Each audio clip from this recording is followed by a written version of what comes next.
سيدنا ومولانا محمد بن عبد الله وعلى آله وصحبه ومن والاه. سبحانك لا علم لنا إلا ما علمتنا إنك أنت العليم الحكيم. رب اشرح لي صدري ويسر لي أمري واحلل عقدة من لساني يفقهوا قولي. أما بعد. Yang sama-sama kita muliakan guru kita Ustaz Abdul Hasan dan juga para asatidz, para habaib dan yang seluruhnya yang hadir pada tempat ini. Insyaallah kita minta kepada Allah dipanjangkan umurnya, sehat walafiat. Allahumma barik lana fi Rajab wa sya'ban wa ballighna Ramadan. Amin ya rabbal alamin. Alhamdulillah, segala puji syukur atas nikmat Allah yang telah Allah berikan kepada kita pada malam hari ini. Nikmat yang luar biasa dari Allah Subhanahu wa taala, yaitu kita dapat beristighfar kepada Allah Subhanahu wa taala. Kita dapat menyebut namanya Allah Subhanahu wa taala. Dan itu kita berada di bulannya Allah Subhanahu wa taala, yaitu bulan Rajab, yang disabdakan oleh Nabi sallallahu alaihi wasallam, Rajab syahrullah. Rajab ini adalah bulannya Allah Subhanahu wa taala. Yang mana kita di bulan Rajab ini dianjurkan untuk memperbanyak istighfar kepada Allah Subhanahu wa taala. Dan alhamdulillah kita barusan sudah istighfar. Kita sudah membaca wirid-wirid yang insyaallah diterima oleh Allah Subhanahu wa taala. Salawat serta salam kepada Nabi Muhammad sallallahu alaihi wasallam. Karena beliaulah kita dapat berkumpul di tempat ini. Karena beliaulah muncul orang-orang yang soleh. Karena beliaulah muncul daripada auliya salihin. Muncul Al-Habib Abdullah bin Ali Al-Haddad yang kita kenal kepada beliau, yang mana beliau inilah yang menyampaikan kita kepada Nabi Muhammad sallallahu alaihi wasallam. Dan itulah perantara kita untuk sampai kepada Allah Subhanahu wa taala. Karena kita barusan membaca Ratibul Haddad, mungkin kita sedikit membaca nasihat daripada kalamnya Al-Habib Abdullah bin Ali Al-Haddad yang di dalam kitab beliau, yaitu Fusulul Ilmiah. Beliau Al-Habib Abdullah Al-Haddad menceritakan untuk kita daripada kisah para sahabat, beberapa kisah daripada beberapa sahabat. Sekelumit daripada cerita beberapa sahabat, yang mana dari cerita ini kita bisa ambil ibrah, kita bisa ambil pelajaran bagaimana wataknya para sahabat, bagaimana khaufnya para sahabat, bagaimana cintanya beliau mereka kepada Nabi Muhammad sallallahu alaihi wasallam. Beliau Abdullah Haddad pertama-tama menjelaskan daripada ceritanya Sayyidina Abu Bakar As-Siddiq radhiyallahu ta'ala. Beliau menceritakan bahwasanya ketika menjelang akhir wafatnya Sayyidina Abu Bakar As-Siddiq, beliau itu ketika menarik nafas panjang itu tercium daripada bau hati yang terbakar. Di sini ada beberapa ulama yang mentafsirkan daripada keadaan tersebut. Al-Habib Abdullah Haddad menjelaskan bahwasanya sebagai ulama mentafsirkan daripada yang pertama karena min dan khauf lillahi ta'ala, karena takutnya Sayyidina Abu Bakar As-Siddiq radhiyallahu ta'ala kepada Allah Subhanahu wa ta'ala.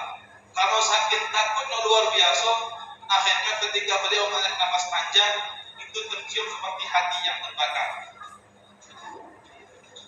Dan takut ini menunjukkan bahwasanya Sayyidina Abu Bakar As-Siddiq luar biasa pengetahuannya kepada Allah Subhanahu wa taala. Menunjukkan bahwasanya Sayyidina Abu Bakar As-Siddiq adalah orang yang alim. Sebagaimana Allah menyatakan dalam Al-Qur'an, "Innama yakhsyallaha min ibadihi ulama." Hanya saja yang takut kepada Allah adalah orang-orang yang berilmu. Semakin dia berilmu, semakin dia kenal sama Allah, maka semakin tambah rasa takutnya kepada Allah Subhanahu wa ta'ala. Bagaimana dengan keadaan kita?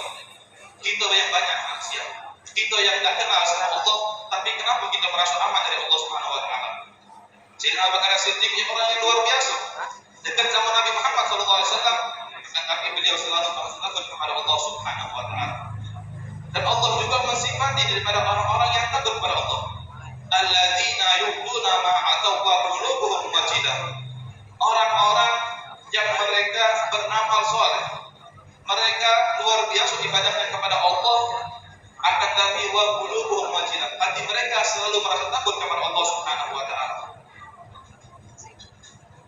Itulah bagaimana Sayyidina Abu Bakar As-Siddiq dan mereka para sahabat, mereka takut kepada Allah yang luar biasa. Yang kedua, ada yang mentafsirkan keadaan tersebut bahwasanya min kamalihi wa husnihi ba'da wafatil ala Rasulillah ba'da wafatihi. Ada yang mengatakan, ulama mengatakan kenapa Sayyidina Abu Bakar As-Siddiq mencium bau hati terbakar. Ada yang mengatakan karena rindu kepada Rasulullah SAW, karena sedih kehilangan Nabi SAW. Dikatakan ma min musibatin ala sahabah asyaddu ala sahabah illa wafat Rasulullah SAW. Tidak ada musibah yang paling besar untuk para sahabat kecuali musibah tersebut adalah wafatnya Rasulullah SAW.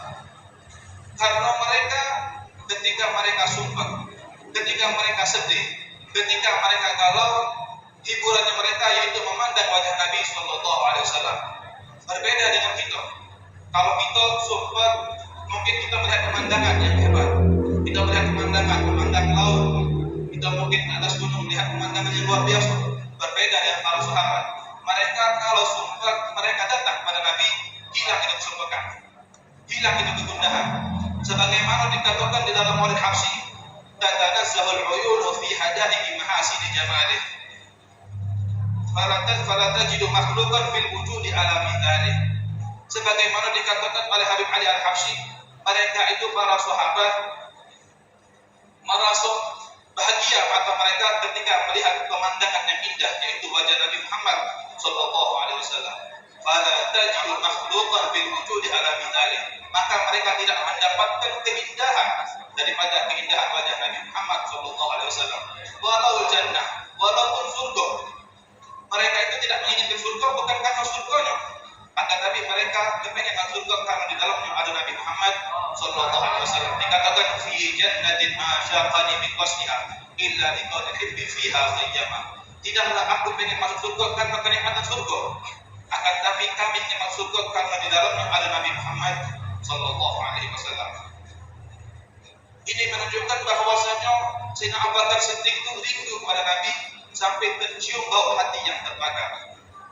Dan ini juga menunjukkan bahwasanya di zamannya mereka, di zamannya para sahabat, di zamannya Nabi itu adalah zaman yang paling indah. Sebagaimana Allah menyatakan dalam Al-Quran, wal asr. Ada ulama tafsir yang menyatakan wal asr itu wa asruka ya Muhammad. Itu adalah zamannya Nabi Muhammad sallallahu alaihi wasallam. Kenapa? Karena tidak ada sholat yang lebih afdal dibandingkan sholat di belakangnya Nabi Muhammad. Tidak ada ilmu yang lebih afdal daripada ilmu mengambil langsung daripada Nabi Muhammad. Tidak ada pemandangan yang lebih indah daripada memandang wajah Nabi Muhammad sallallahu alaihi wasallam. Itulah makanya ketika sahabat meninggalnya Nabi, mereka merasa kehilangan. Mereka merasakan musibah yang sangat besar. Oleh karena itu Sayyidina Abu Bakar As-Siddiq ada yang menyatakan mendapatkan hal seperti tersebut karena rindu kepada Nabi Muhammad sallallahu alaihi wasallam. Dan beliau juga Habib Abdullah dan menjelaskan kenapa bisa terjadi tersebut. Ada ulama yang mentafsirkan karena sebab racun yang dimakan oleh Sayyidina Abu Bakar As-Siddiq bersama sahabatnya yaitu Al-Harith. Jadi pada suatu saat Sayyidina Abu Bakar As-Siddiq ini dijamu oleh seorang, dijamu sama temannya Al-Harith. Ketika dijamu orang dua ini, mereka memakan makanan tersebut, dihidangkan kemudian dimakan. Setelah memakan hal tersebut, Al-Harith ini baru menyadari bahwasanya makanan yang barusan dimakan ada racunnya. Dan beliau mengatakan kepada Sayyidina Abu Bakar, wahai Abu Bakar, ketahuilah, sesungguhnya makanan barusan yang kita makan itu ada racunnya. Memang efeknya tidak langsung, tapi efeknya apa? Setahun. Dan benar, ternyata setahun setelah itu Sayyidina Abu Bakar wafat yang berbarengan dengan Al-Harith tersebut. Karena sebab racun ini, akhirnya bahwa Sayyidina Abu Bakar As-Siddiq ketika menjelang wafatnya mencium bau hati yang terbakar. Bagaimana seorang sahabat yang makamnya tinggi insya Allah, yang dekat sama Nabi Muhammad SAW, tapi masih banyak yang benci pada mereka. Bagaimana dengan kita yang amalnya sedikit, makamnya masih kecil, tapi kita kok merasa kepengen ada musuh. Para sahabat itu luar biasa. hebat saudara sama Nabi, tapi mereka banyak musuhnya sampai nanti dibunuh. Tapi kenapa begitu? Yang amal sedikit kepengen ada musuh. Sebagaimana dikatakan min nabiyyin aw waliyyin kamilul umri tawraya wa illa. Tidak ada daripada seorang nabi dan seorang wali yang sempurna yang membawa bendera Allah kecuali mereka banyak musuhnya, banyak ujian. Jadi mereka semakin tinggi, semakin banyak ujian dari Allah Subhanahu wa taala. Sebagaimana kalau kita juga pohon itu semakin tinggi maka semakin besar anginnya. Kalau pendek dekat anginnya. Jadi semakin kita luar biasa dekat sama Allah, maka semakin besar ujian dari Allah Subhanahu wa taala. Dalam firman Allah menyatakan ahasiban nasu ayyutraku ayyadkhuluha aw la yadkhulun. Apakah mereka berpikir cukup mereka mengatakan aman beriman pada Allah, mereka akan uji sama Allah? Justru semakin kita dekat sama Allah, semakin luar biasa kita dekat sama Allah, berusaha mendekatkan diri kepada Allah, maka semakin besar ujian dari Allah Subhanahu wa taala. Jadi beliau menjelaskan yang ketiga, kenapa bisa terjadi seperti itu? Karena sudah racun yang dimakan oleh Sayyidina Abu Bakar As-Siddiq radhiyallahu anhu. Dan ada juga apabila ada pelahdan yang menafsirkan keadaan tersebut karena sebab gigitan ular yang waktu itu bersama Nabi SAW di dalam gua. Jadi ceritakan Rasul SAW ketika hijrah itu dibarengi oleh Sayyidina Abu Bakar As-Siddiq radhiyallahu anhu. Dan Sayyidina Abu Bakar As-Siddiq ini kadang-kadang ketika berjalan sama Nabi kadang di depan, kadang di belakang, kadang di kanan, kadang di kiri, sampai Rasulullah bertanya, "Hai Abu Bakar, kenapa kau ini? Ada apa dengan kau ini?" Akhirnya beliau menjawab, "Ya Rasulullah, aku ke depan, aku khawatir ada musuh yang siap menghadapi ya Rasulullah. Aku ke belakang karena aku takut ada orang yang menikahku dari belakang. Begitu juga aku ke samping kanan, begitu juga aku ke samping kiri. Aku takut dari segala arah ini ingin mengganggu wahai Rasulullah, dan aku gak ridho kalau kau diganggu sebelum aku akan wafat." Itulah cintanya para sahabat, mereka rela nyawa mereka hilang demi Rasulullah Sallallahu Alaihi Wasallam. Akhirnya di suatu tempat mereka beristirahat di dalam gua. Sebelum masuk gua, Sayyidina Abu Bakar As-Siddiq minta Rasulullah jangan masuk dulu. Sayyidina Abu Bakar As-Siddiq masuk lebih dahulu. Masuk dahulu, kemudian menutupi yang mensterilkan keadaan. Kemudian menutup lubang-lubang tersebut dengan kain yang dia pakai. Jangan lidahnya tutup. Akhirnya setelah dia merasa aman, akhirnya barulah disuruh masuk Rasulullah SAW. Ketika masuk, Nabi beristirahat di pangkuannya, dilihat ada satu lubang yang belum ditutup.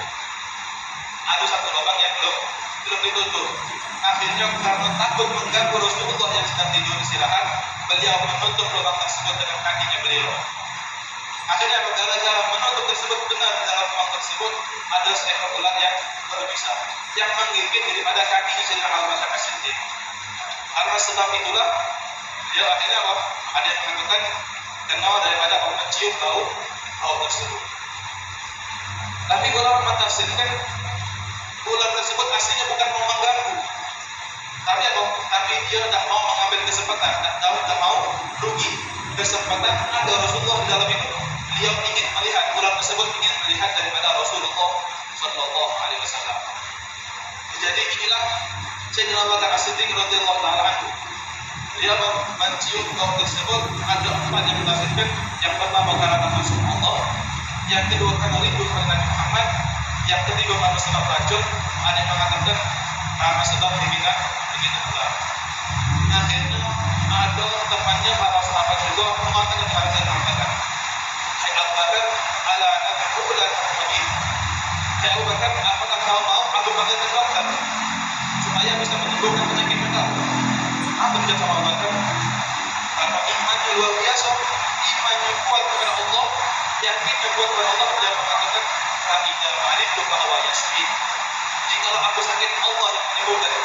Hakikatnya yang menyembuhkan siapa? Allah Subhanahu wa taala. Dokter itu cuma wasilah, perantara kesembuhan. Akan tetapi yang menyembuhkan adalah Allah Subhanahu wa taala. Begitu